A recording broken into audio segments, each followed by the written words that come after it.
Happy Election Day, everyone. The stock market's up very strongly today. And I think once the election's over with and once we have a winner, and hopefully the wider margin, the better, the stock market should do very well the rest of the year and into year end.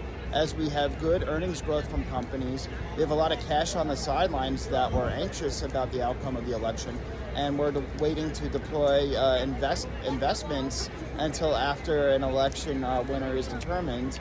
And then we have a Federal Reserve that's dovish in a new regime of rate cutting, as well as increased liquidity in the economy and increased money supply should be good for the stock market into year end. And I think the stock market, especially if we have a winner sooner than later for the election, for the presidential election, should be at 6250 by year end in my bull case.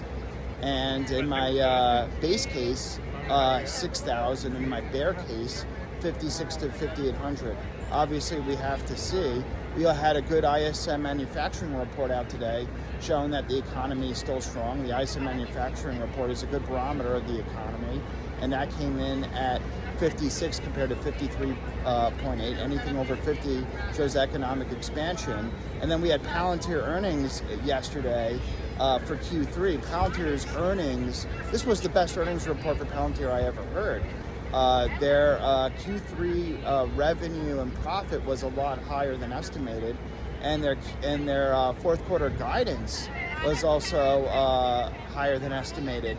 So, and their commercial business unit was up 54% year over year, and their revenue was up 30% year over year. This shows the unrelenting demand that CEO Alex Karp mentioned in the earnings call yesterday due to this U.S.-based AI revolution. And I think Palantir is a winner in AI and could eventually take most of the software market in terms of AI, both for commercial and for government. With its AIP platform, Palantir stock is up about 22% as of midday. Let's see how it closes. But that's helping the market a little bit. But going back to the ISM manufacturing report, that economic strength is making bond yields rise a little bit. 10-year bond yields are now about 4.34%. So that's something to watch.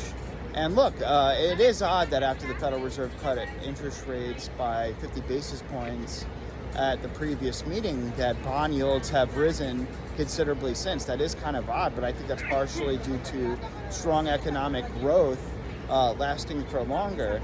And yeah, the reason why we're cutting interest rates is that why do we have to keep interest rates so high if inflation is still coming down?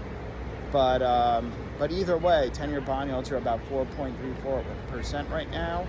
And yeah, let's see what happens with election night. Hopefully we have a clear, decisive victory and the sooner rather than later, in my opinion.